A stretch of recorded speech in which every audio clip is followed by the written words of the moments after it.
Lorsqu'on regarde rapidement, ces tas de pierres peuvent sembler ordinaires, comme de simples cailloux.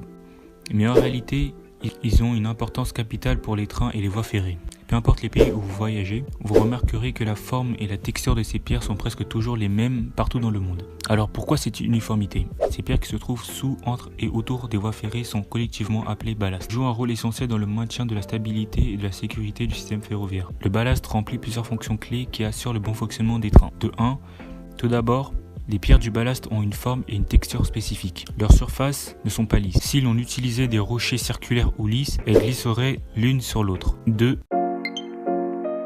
Le ballast de voie assure également la distribution uniforme de la charge exercée par le train. Grâce à leur forme, les pierres du ballast répartissent l'immense poids des trains et des rails de manière équilibrée. Une autre fonction essentielle du ballast est d'absorber les vibrations causées par le passage des trains. Cet amortissement, créé par les pierres du ballast, améliore le confort des passagers. 4. Le ballast de voie joue également un rôle crucial en évitant l'accumulation d'eau sur les voies ferrées. En drainant efficacement l'eau de pluie, il protège les rails et les parties métalliques de la corrosion causée par l'humidité. 5.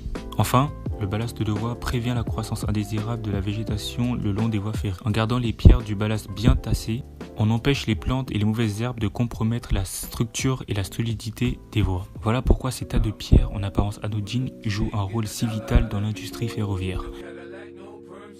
Then I'm a motherfucking PIMP. I don't know what you heard about me, but if you can't get $1 out of